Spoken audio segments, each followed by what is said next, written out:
Welcome to the show today, guys. Thank you so much for tuning in. We have a really exciting interview conversation I wanted to share with you today with my friends Brad and Jesi Smith. They've been involved in the pro-life movement for quite some time, but this issue strikes at their heart, at their family heart, more so than just a cultural and political matter. And we've hung out before in Michigan. They're doing amazing work for the least of these. But their battle on the front lines of this fight, I think, is going to shock you, infuriate you, and boil your blood and break your heart. And that's really the prerequisite to any type of change in our lives, is that we're both saddened and angered. And I wanted to bless you with their story, their fight today. Though their pro-life views were developed long before their marriage and children, Brad and Jesi Smith's fifth child faith was tested and ultimately strengthened those views, because after enduring pressure to abort their daughter Faith prior to birth and then pressure to not treat Faith throughout her childhood, the Smiths have battled to get proper medical treatment for her. Today they share their family's story to challenge our society's bizarre, disgusting, and murderous mission to wipe the disabled from the face of the earth. Buckle up, you're in for a treat. I'm Seth Gruber, and this is UnAborted.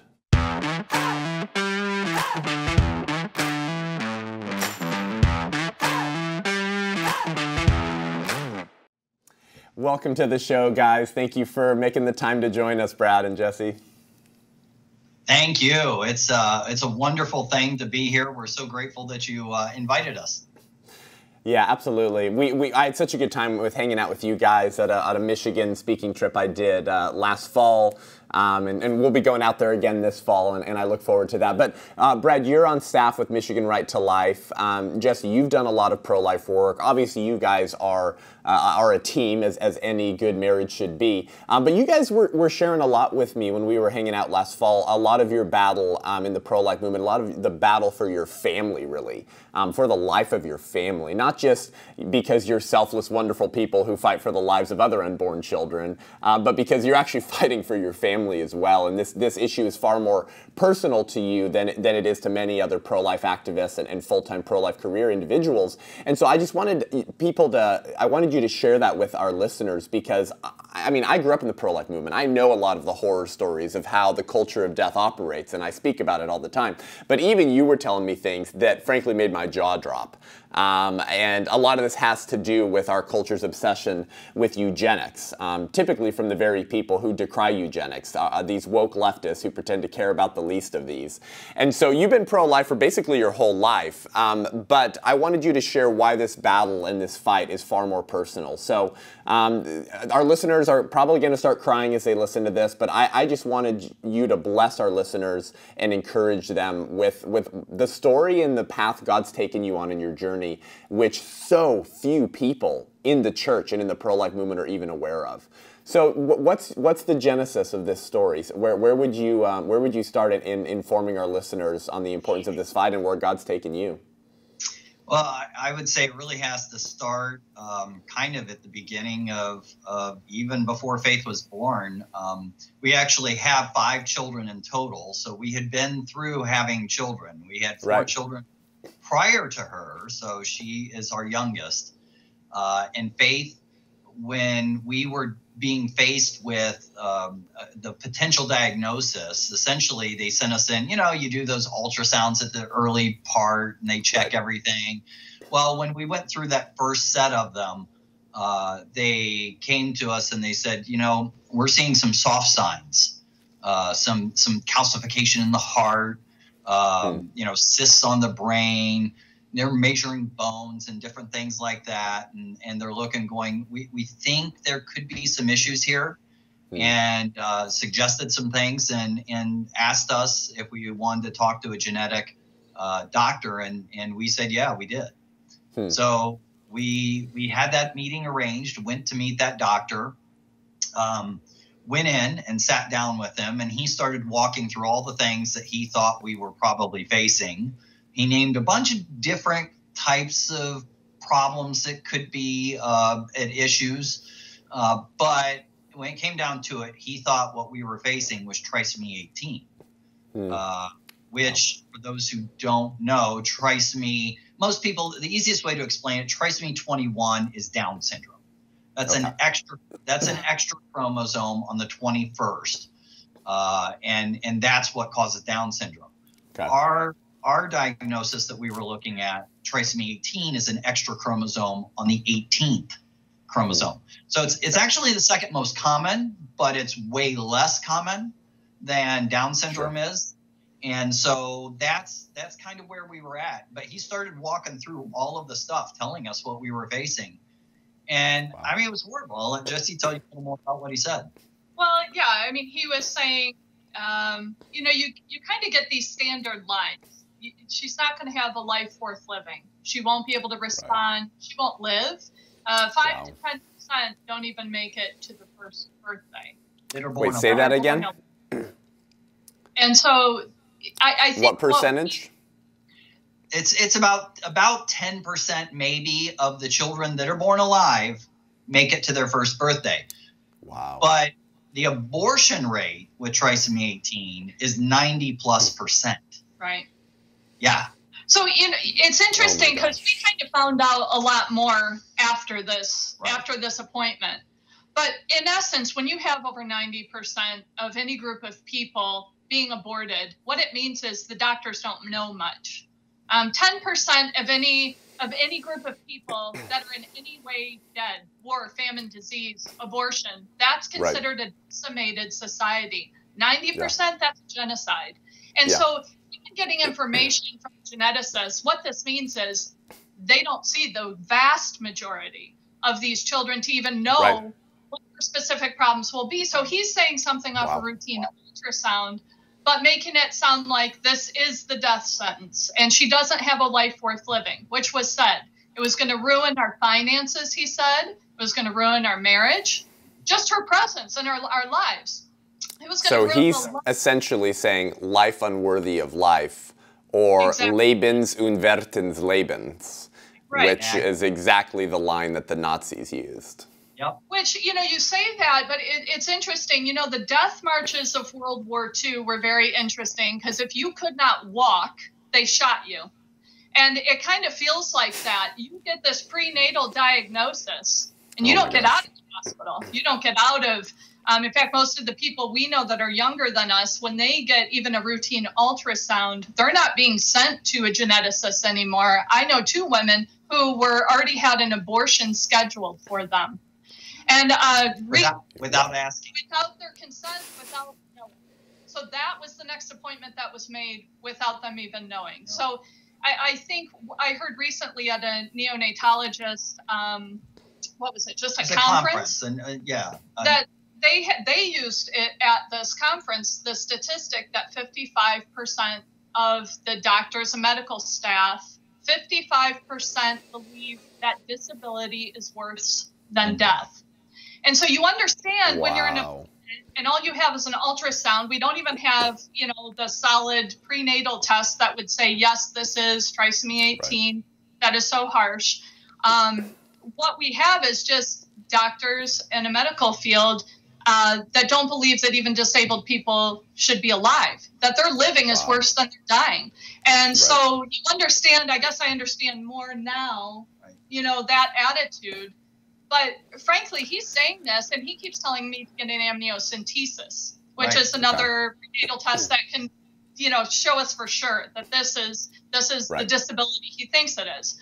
Well, I looked into it. There's a small chance of a miscarriage. So I said no. And he kept pushing and pushing until Brad says, can you do anything for her in the womb if we know? He said, no, it's to terminate. And we said, that's not an option. We actually didn't even practice it. We just said it together in unison. It wasn't even, and we can be overwhelming. Like, I don't even know how this guy stood because we're sitting there, not an option, you know. But he keeps, and yet he kept pushing. I mean, he was infuriating. Till the point where I ended it. I ended the whole appointment because I thought Brad was so angry. I thought he was going to get over the desk at this geneticist. I mean, because to have somebody push you to say your child's life isn't valuable, it's going to ruin your lives, it's going to ruin your finances, and then keep pushing you. Ruin your other children. Yeah. There should be an appalling anger to somebody saying that your child is unwanted, or any child. To say somebody's unwanted is really appalling. horrific statement. So that's where it all started. We should have known after that appointment that maybe this was going to be the track. But I think we thought once we chose, and it shouldn't even be a choice. She's a human being. It should be obvious. When a woman has their child aborted, the body being aborted is not theirs. It's their child's. So I don't own any of my children, body and soul. I cannot do anything to them. So I don't know, but I think our greatest thing was once we get into it, we realize that attitude continues on after your child is born. Yeah, we really did think that was going to be the end of this discussion. And once Faith was born. Yeah, it was the beginning of the discussion in our fight. Right. The very beginning. Moly. So what year is this and what state are you in? So we're in Michigan. Faith was born. So this is 2008. Faith was born in December. So this was like August when we had this meeting with this doctor. And August, September, right around there. And so, really, it was an interesting time too, because then essentially what happens then is she's born. We didn't do any of the testing, so we refused it. We didn't do it. So when she was born, no one really had any determinative diagnosis for her. So they're looking at her going, we think there's a problem here, but they weren't really sure what was going on. And which was good for us because they really just treated her as a little girl at that point. Right. And so they just were the doctor. We were at a small hospital near us, and the NICU doctor came into us and he said, "Hey, I think I hear a problem in her heart, and I would like to have it looked at further." And so we agreed to let him look into it a little more. Well, they ended up finding that she had a VSD, so it's a ventricular septal defect. She also had an ASD, which is another, but it was two different holes. So she had a hole in her, which is the VSD, but he referred to it as gigantic. So one of the reasons that they weren't sure if there was anything wrong is typically when you have a hole in your heart, they listen and you have a murmur. Well, Faith didn't have a murmur. It was just flowing right through. So they really didn't hear any murmur because the hole was so big.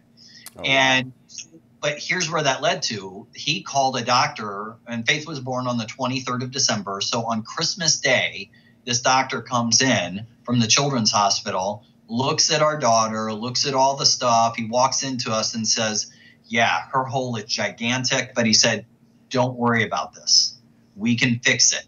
It's not a problem."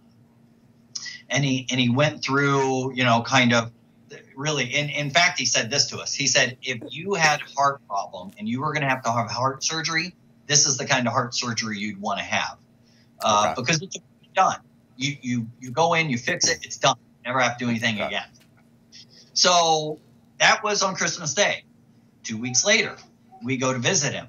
Inside of that 2 weeks, we get out of the hospital. We start going to all kinds of doctor's appointments, but they had done some chromosome testing. So now we have a diagnosis of trisomy 18.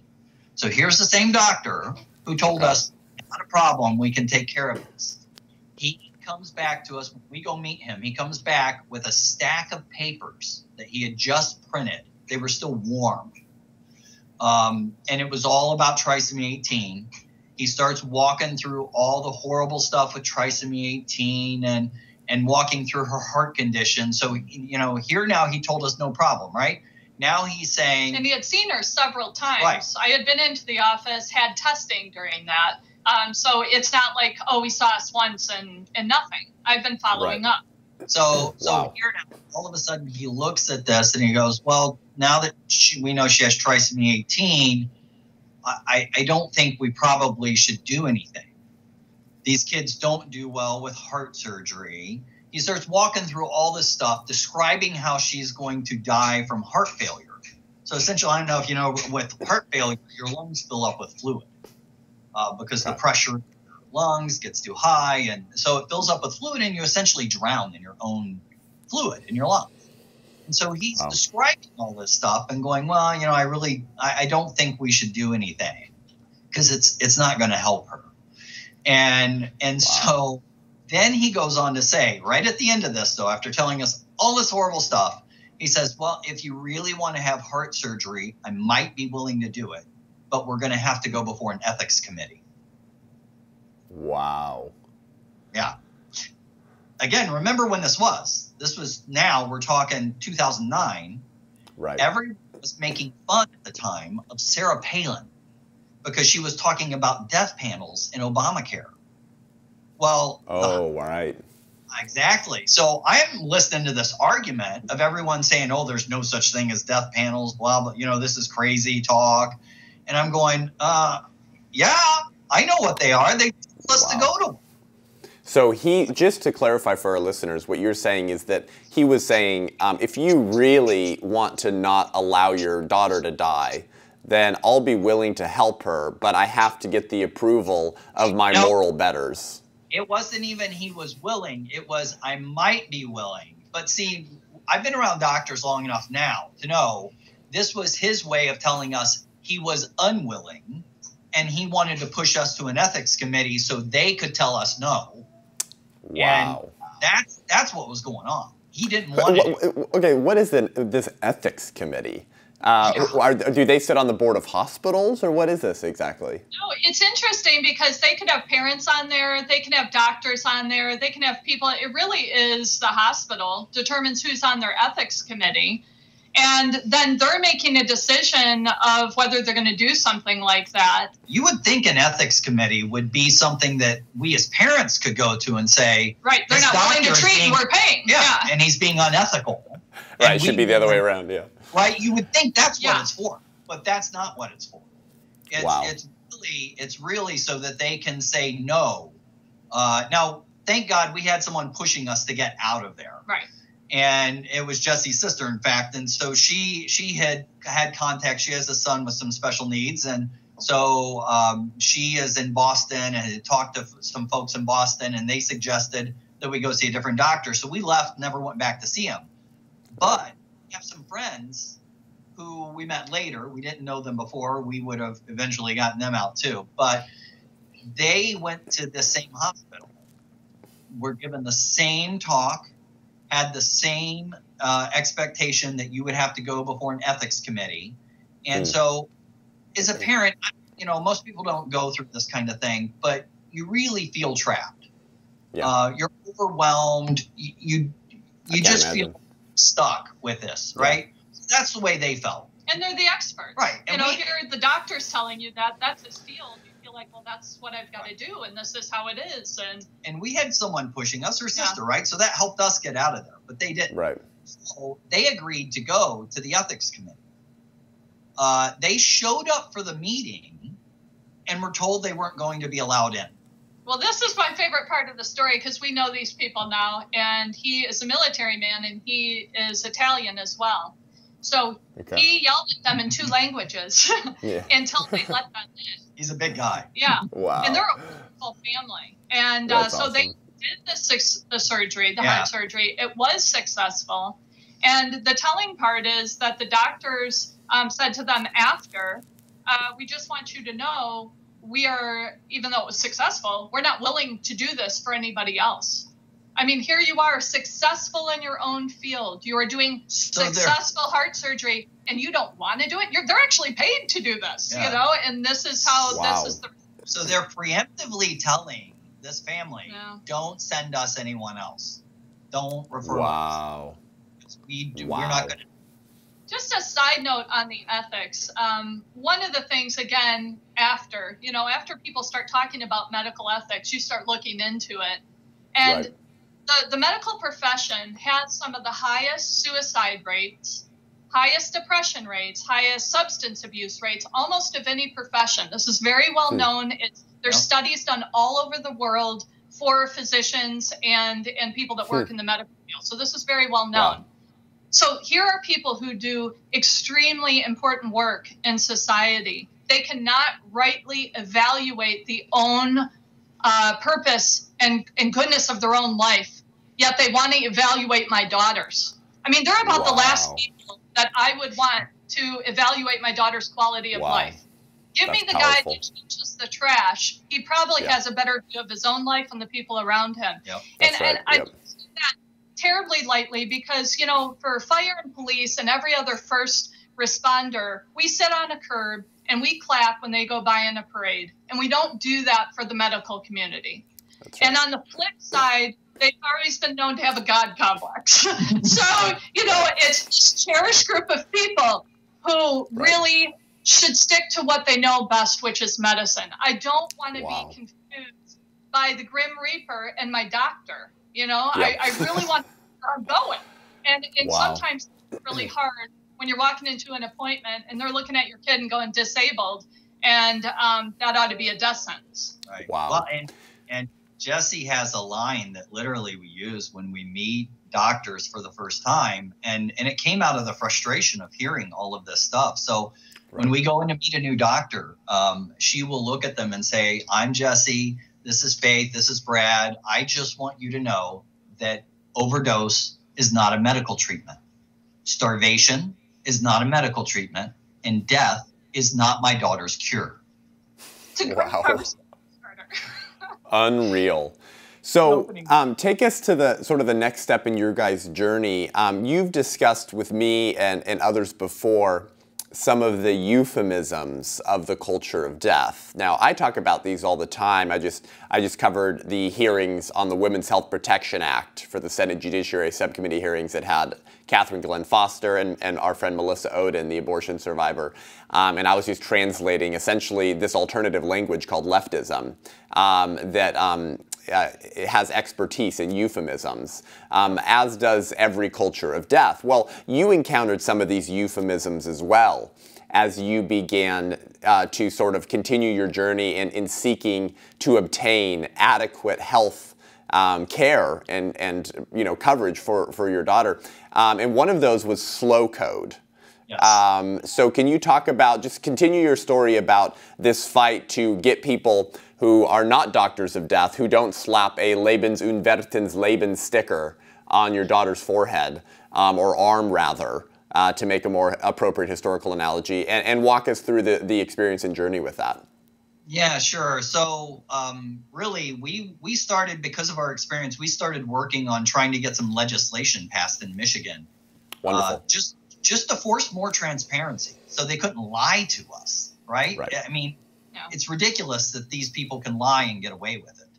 And people die because of it. And so what we started discovering through our research, we started seeing all these same things being used that the Germans would say, right? So you mentioned life unworthy of life.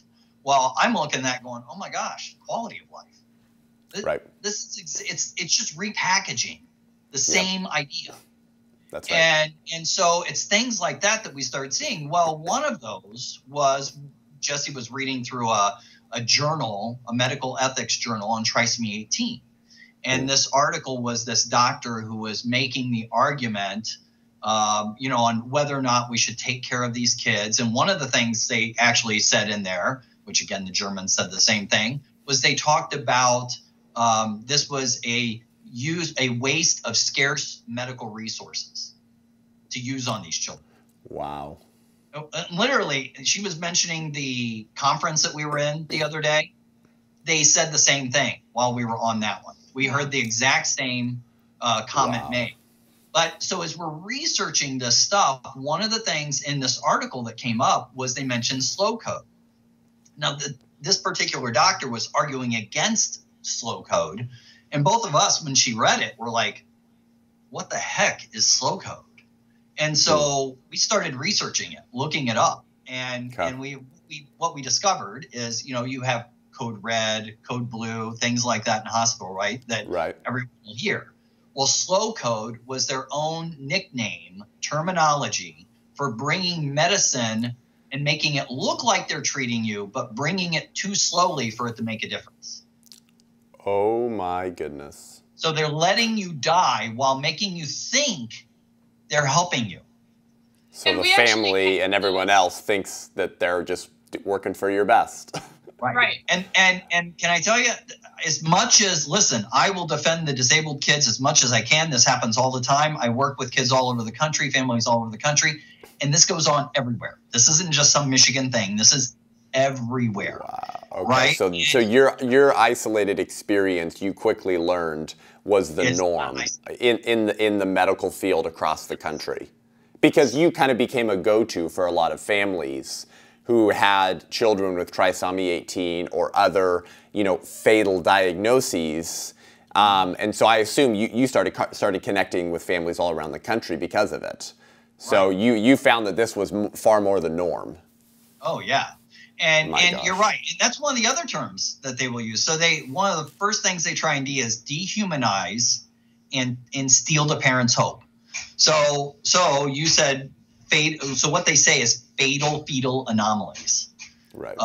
That's one of their little terms they like to throw around. They will also say incompatible with life. I mean, really, I've heard that one.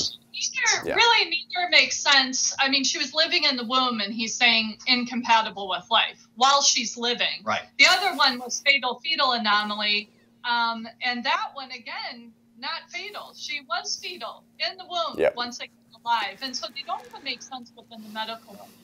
Well, we all die one day, right? It's just a matter of how long we live. So really what this is just this is something that you guys understand, but I want our listeners to understand from what you just said. For the left, they're ultimately pursuing the first lie in the garden in Genesis 3.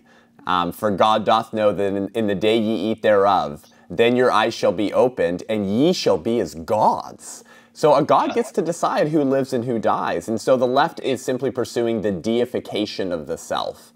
And so if I'm my own god, then I get to decide what level of quality of life is acceptable to continue living, or how long this person is expected to live such that we should support their life. And if you can't live at this quality, or you won't be able to live X number of years, then we'll just kill you now. And this really is the culture of death. So continue with your guys' experience, connecting with families, continuing to fight for your own daughter's life, and what you continue to learn through that process. Yeah, so I mean, just being able to connect with different families. I mean, I literally could sit here and not just tell you our story. I could tell you stories all day long about the stuff that doctors have done and doctors have said. I just dealt with one in Arkansas. Children's Hospital, where the hospital stood in the way, talk about slow code. They stood in the way of getting this child transferred out of the hospital. And I was working with this mom. She was willing to, I was going to get her with our doctors who were going to help. They were willing to do everything. They were willing to transfer. Everything was in place, except they needed the hospital to say, well, when you're done, if you need any treatment, you can come back to us, because they lived in Arkansas, and do some follow-ups. They were unwilling to do that. When I this is happening over months. So this started in October of last year and was carrying through the beginning of the year. And so here we were in March or April, and I'm like, okay, this is just infuriating. And so I got the help of an attorney to talk with this mom. That this guy started working with the hospital. All of a sudden now they start to be a little more flexible. But even then, they were giving false information to this mother. That the doctor that I was referring her to is literally, he's the top in the nation at dealing with the airways of children with trisomy 18. Wow. And he's become that because of our work with them. And and yet they were demeaning this man. They were demeaning this doctor to the mother, saying, "Oh my gosh, gosh, he doesn't know what he's talking about." And these people, I know far more about trisomy 18 than any of these doctors. I've dealt way more than. So I'm sitting here listening, going, they have no clue what they're talking about, or they just want to kill this kid. And I think they wanted to kill the kid, because what ended up happening is they pushed off treatment and wouldn't do anything and then kept saying, well, we'll do it later. We'll when she gets bigger. And then when she gets to that point, well, we can't do it yet. This is what they kept doing. Wow. And so when we finally got it to where they were willing, they said, okay, we're willing to do some follow-up care, because they changed their mind on that. At that point, my doctor got involved. And once he started looking at it, he had to tell the mother, I'm sorry, it's too late. There's nothing I can do. It's progressed too far. And she died. Whoa. Are you serious? They killed this kid. They withheld the information so long and withheld the treatment so long and pushed off all the stuff so long that this child could not. And I'm telling you, I've done this long enough. I've seen enough kids. I can tell, usually I'm pretty good at looking at these kids and going, okay, this is going to be a struggle. This one may not make it. This kid could have lived. Absolutely. Wow. I have no doubt in my mind that this child could have lived. Had nothing outside the norm of. So you're saying that the norm is not even that doctors, quote unquote, try to discourage mothers who are pregnant with a child with a fatal diagnosis from carrying to term. You're saying that the norm is also that once those children are born, not only do they try to, excuse me, not only do they try to say, I don't really want to care for the child, we don't do that here, but they're actually trying to actively kill the child. Yes, and we've run across that several times, not just once or twice. We've run across this numerous times. I once had a parent that they thought this NICU doctor was helping them, and I was really uncomfortable. It can be very tough. Even I've been around doing this a long time, right? But it can still be tough to see through all of it, especially when I'm not there to hear it myself. But just listening to them, I was a little skeptical of what I was hearing. And I said, be careful. I'm not sure that this guy has your best interest at heart. And when we finally found out she got to the size where she could have heart surgery, the hospital turned her down. Even though they said they were going to do it, they turned her down when she got big enough. Oh my gosh. So again, running into this problem, right? So they're just pushing this off. So I'm like, all right, well, I'll get you second opinions. I have a network of doctors. So I connect these parents directly to the doctors who will help. And we just bypass all that garbage and get them help. And so this particular case, I helped them get connected with a couple different hospitals. One of them was willing to do something. And so they went back to the hospital and said, hey, we're out of here. Thank you for your help so far, but we're going to go. They're willing to do it. Well, one of the cardiologists was moved by that, and he went back to the team and said, hey, guys, they're leaving to go get this done somewhere else. This is something we can do. Why won't we do it? Let's do it. Which to me, I was like, guys have no idea what you just did. Doctors don't go against doctors. Wow. It's very rare. And so this guy went back and pressured the folks, or at least convinced them. And so they changed their mind, and they ended up doing the heart surgery, and she got through it, and it was all successful, and they ended up not having to leave. Wow. But here it was, they were pushing it off. Well, what happened is that NICU doctor, when we started getting the second opinions, he came into their room, and they thought this was their friend, right? He walks in, the husband's telling me, he's like, oh yeah, he walks in, and we're like ready to say, hey, how you doing? He just launches into them. And he says, what are you doing getting second opinions? He said, we have gone above and beyond what we ever should have done for this little girl. Wow. And so here I am going, hey, Mom, Dad, guess what? He was never on your side. And he just showed. He was pushing off. You were experiencing slow code. He was pushing everything off, expecting that your child would die. And when your child didn't die, so he wanted to make it look like he was helping when he never really was. Yeah. He was never helping. Yep, that's right. Unbelievable. That reminds me of a line from C.S. Lewis, who talked about the most dangerous politician is the one who shows up and says, I'm here for you. I'm here for your good. And so when you've got a doctor of death who actually believes that what they're doing is quote unquote compassionate, that's actually the most dangerous individual you could ever meet. Absolutely. Because if it's someone who knows that what they're doing is wrong, but they want to do it anyways, that person is easier to identify because they can't hide the reality that they know that X thing is wrong, that what they're doing is wrong, but they're just that evil, they're willing to do it anyways. A far more dangerous and slimy serpent is the person who says, I believe in this. This is loving. This is compassionate. And that's how inverted the culture of death is. It calls killing babies reproductive justice, and it calls eugenics compassionate. And that's, of course, exactly what we're talking about. Well, you guys have been fighting together for a long time, but Jesi, you're pretty fiery, and you've blasted some folks before. You've been in some of these meetings, these ethics boards. Share a little bit about your experience fighting against this institution of eugenics.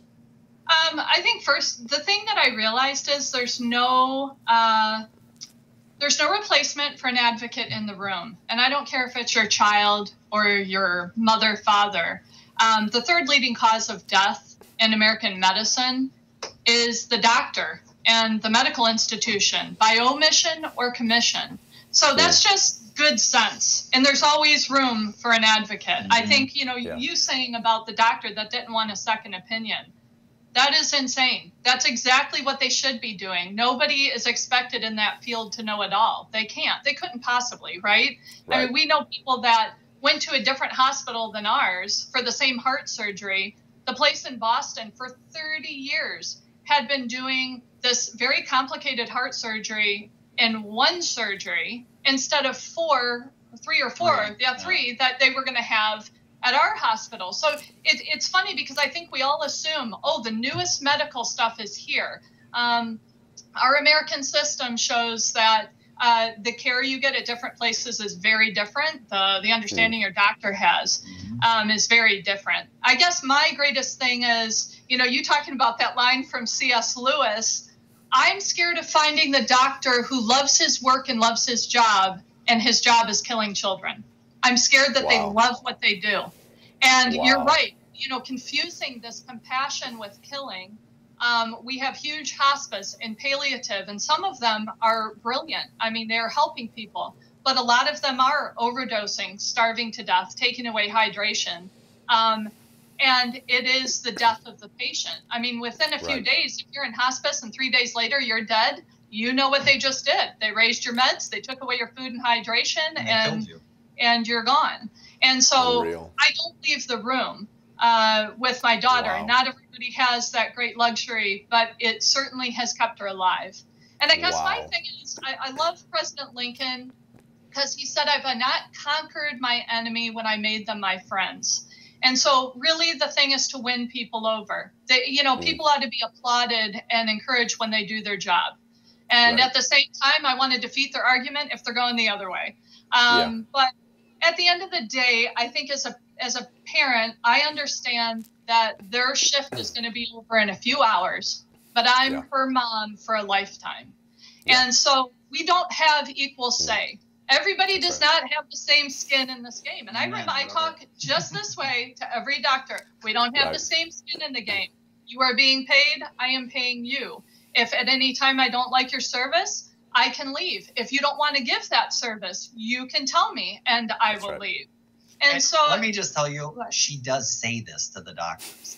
Awesome. We all get in these appointments and you've got 2 minutes with this doctor and literally they're reading your file on the way in. I don't have time to mess around with them. And so I tell people, be as blunt with me as I'm being with you, because literally a few days can mean my daughter's life. So if you're not going to do this surgery, I need to know so I can find someone who can and will. And I think we have something different as Christians. I believe God makes people with purpose. I believe in the Imago Dei, where each person has the image of God that rests within them simply by being human and alive.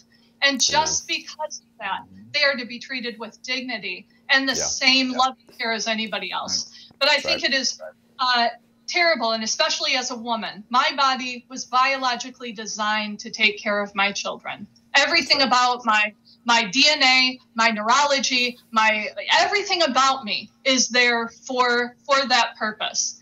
And so you have caregivers such as myself or a doctor that aren't doing the caring. You have a scary world.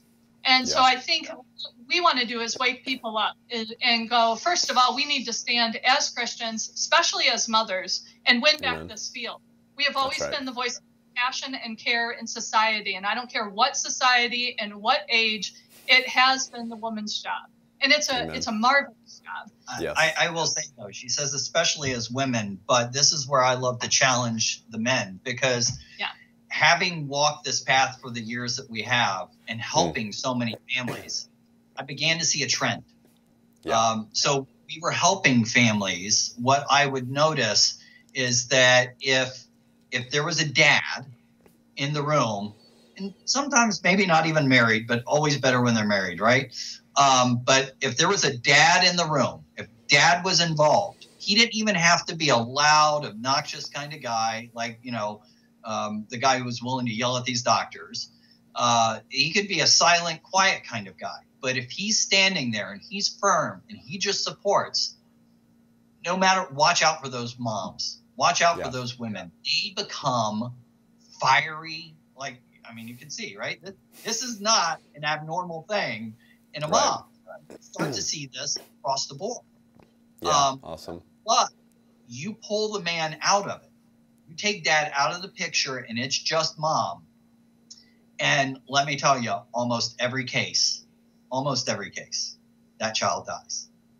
Wow. I think it's just that one can put 1,000 to flight 2 sentences, and it's very true. Men, we have a big, powerful impact in our families. And I want men to understand you matter. And you need to do what's right before God, because first of all, you're going to answer for it. You're going to stand before him, and you're going to answer for your family. That's right. And men have a higher duty to protect the most vulnerable among us. And I mean, that's just a biological reality. Men are physically stronger generally than a woman of the same, age. And there's a reason for that. We're intended to be protectors, and nowhere is the vulnerable being more targeted than through abortion or through eugenics of the chromosomally or physically imperfect. But I appreciate, Jesi, what you said about the Imago Dei, because the consequences of rejecting the Imago Dei are deadly indeed. Because if there's not a divine spark in the soul of every individual simply because they're human and they bear the image of their maker, then essentially we just live in a dog-eat-dog world where the strong can kill the weak. Might makes right when you reject the Imago Dei. And so for our listeners and for those of you guys tuning in, before we close out with some of what they're doing locally and how you can get involved as well, I just want to make this point that if you don't ground our dignity and our natural right to life in our shared human nature, simply because we're freaking human beings, then you allow the high priests of secular progressivism in the alternative religion of scientism to decide what level or standard of quality of life is acceptable to them as their own gods in order to decide who lives and who dies. And that's what happens as we've continued to abandon a Christian worldview in a country that was built on these Judeo-Christian principles. And so I'm so encouraged by what you guys are doing. I hope it encourages our listeners. But I wanted to ask you this question. What do you find is the general consensus amongst Americans on these discriminatory abortions? Do most people oppose abortions sought after due to the disability of the child? What is the consensus on that? Obviously, we have the data, the Gallup polling and all this stuff on the number of Americans who say they're pro-life or pro-choice, right? Or do you support Roe or do you not support Roe? Or do you support abortions in the first, second, or third trimester? But do you have any data on the consensus in our country on abortions being sought after purely because of a disability? No, and I don't. And I think the problem there is, and I think part of it goes back to the pro-life movement. We need to be better at this. We need to point it out more. And we've used poor language. We've let them determine the language. And in fact, I often hear this argument from pro-lifers who go, well, they did this, they did this test, and they were wrong. The child didn't even have it. And I'm like, and what if they did? You just lost the argument. You don't fall into that trap. That is a bad trap to fall into because you just fell into their utilitarian outlook on life. and we are not our value is not based upon our abilities and what we can do, right? So I think we don't have any good numbers with that because we haven't done a good enough job making that argument. I think we do, because enough women in the church are having abortions. Well, yes. That we do know what people are saying. Now, the question is, will they say it when my daughter Faith is in the room? Right. You know, because you bring, and this is what we've done. We've both went to Planned Parenthood meetings. I've taken my daughter there. I've taken her to a medical conference and took her into a medical conference outbreak session. The whole purpose of it was how to shout my abortion as a doctor. Share the story, yeah. And, well, we go. It was a family medical conference, and a friend of ours had let us know about it. We set up a booth there. I just let Faith go walk around in her gate trainer in the lobby, literally run into whatever doctor she wants to, and we started a conversation. But they told us about an outbreak session that was about how to shout my abortion. So you have 3 doctors teaching other doctors and residents how to promote abortion. I didn't see one about taking out your tonsils. There wasn't a shout my tonsillectomy or lobotomy or whatever else. You know what I mean? It's so ridiculous. Right. If it's not a baby, it wouldn't be this type of conference, right? Or outbreak session. But Faith was walking. There wasn't any room in this conference room. It was kind of small. And Faith was walking back and forth in the hallway with the door open. So every few minutes, there's Faith walking with her little gate trainer being so cute, the very child that they all say ought to be aborted. So the room gets really quiet when we come in.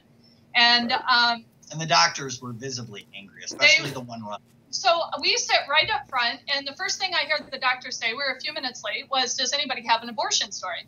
And I was like, I do.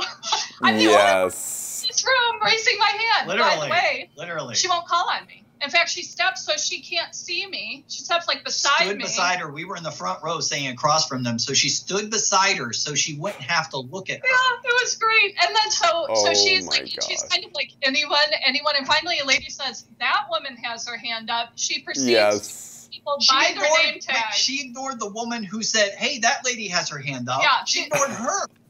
She picked 3 other people, then made sure she sat in my session. She was visibly angry with me. But after the session was over, I picked up Faith because she was walking in the hallway with my other daughter. And the 3 doctors that were there, I brought Faith up and I said, I wanted you to meet the child that everyone in this room thinks they should abort.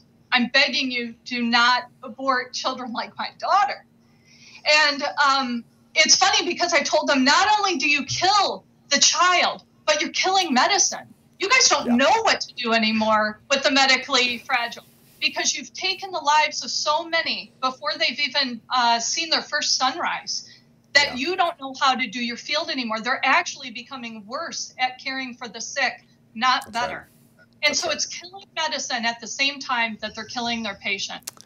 Makes sense. Well, and let me just kind of, you had mentioned, what we're doing here locally, and just kind of give you a sense of the pervasiveness of this, because I've said that this is the high majority, and I've said this to doctors. I say this is the high majority of your field that thinks this way. Jesse had mentioned that percentage of 55% who said disability was worse than death. Well, I that's the ones who are honest enough to say it that way. But we ran across a survey from March of 2016. It was a survey sent out to 3,000 NICU doctors across the country. So these are the neonatologists, the people who see our kids first after they're born, okay? Right. So they asked these doctors, they said in this, and they had 490 respondents. So it was a good number. Okay. So these are good numbers to be able to judge on. And so they asked them, they said, do you think that it is ethically permissible to put a DNR, so do not resuscitate, order, onto a child deemed incompatible with life, like our daughter? Do you think it's ethically permissible to do this without even asking the parents' permission? 76% of NICU doctors said it was ethically permissible to put a do not resuscitate order onto a child who they say can't live without even asking the parents' permission. That's why I don't leave the room, because I don't know who's coming in on the next shift. They were willing to admit that? To admit that? Yeah, it sounds shocking that they would actually admit that in a survey. You'd be amazed what they say amongst each other. We've had I had a nurse tell me, you know, you don't have to feed your daughter. And I said, oh, no, I have 4 older children. We feed them, too. Like, how absurd, yes. right? Yeah. Well, what you did is the same nurse who said that literally minutes before saying that was talking about how what a rough week she had because she was taking care of her cats and had to take them to the vet. And it was expensive and they were sick and it was costing her so much money. And then later in the conversation, she mentioned she didn't understand. She just couldn't understand some of these special needs parents because they just didn't know when to let go. Wow. To which I would say, well, it sounds like you've been having a rough season. I think your quality of life is kind of rough there. You know, those cats, you're really stressed out taking care of dependent animals. You know, I don't know, maybe I should just eugenics you. Maybe I should just suicide you. And of course, this is where all of this leads. If you allow small but rotten premises to take root in our American Republic, that rotten premise being not all humans deserve the right to life if they don't meet the woke leftist standard of quality of life, then you've opened up the door to define quality of life however you want by those with political power. And that's why it's so important for Christians to become political hacks. Yes, we should get political. We should seek to obtain positions of political power, because who better to wield political power than the sons and daughters of God who understand that they're going to give an account to the King of Kings for how they wielded that political power. I can't think of a better group of individuals to get political. So when Christians tell us, Brad, Jesse, you're making an idol out of politics, you know, keep your religious positions in the church. I say, no, you've made an idol out of not being political. You're so afraid to wield political power to do what? To protect the vulnerable and to love your neighbor, that you're willing to allow the left to slap the word politics onto their bigotry and eugenics so that you'll stay silent because you're that afraid of the word politics. Well, I got to tell you, I talked to a number of pastors doing what I do, and one of the things they do is I kind of walk through the numbers with them to let them realize, you know, if you look at it, you have a 90% abortion rate. This just takes a little bit of thinking through this. You have a 90% abortion rate with trisomy 18 children. That means 10% of the people are willing to have this child and not kill the child. So let's put that against the church. You have 30 to 40% of people who attend church on a weekly basis. That means you have 2/3 to 3/4 of the people in church who will kill their disabled child and will not have that child. Wow. That's happening because pastors aren't speaking. And I let them know, you're going to stand before God and answer for that. If you're not saying anything, we were told to be a voice for the voiceless. It's a command. It's not a request. It's a command.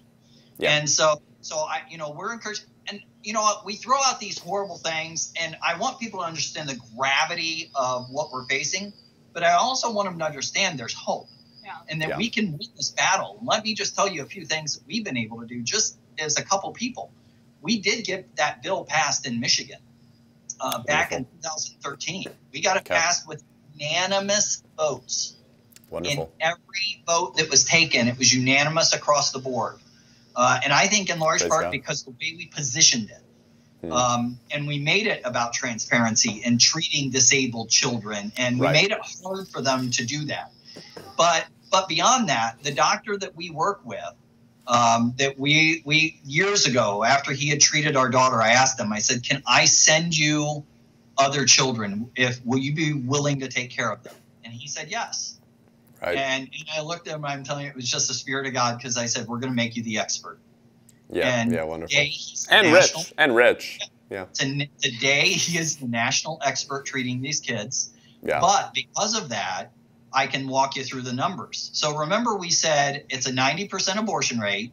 Then the 10% that are born alive, 90% of those will not make it to their first birthday. So just running that out, 100 kids in the womb. By age 1, that means 1 is left alive. Wow. With his help and what we've been able to prove, because he's treated enough kids, we have our own study now, is that when we have parents that get fully engaged and do everything they can to help their child, we have a 90% survival rate.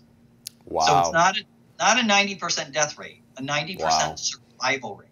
100% and that change. starts to put pressure on other people to treat when they start seeing that it's effective. So So that's what we're doing. We're working to do Praise that. God. And also in Michigan, I will tell you, I'm so thrilled.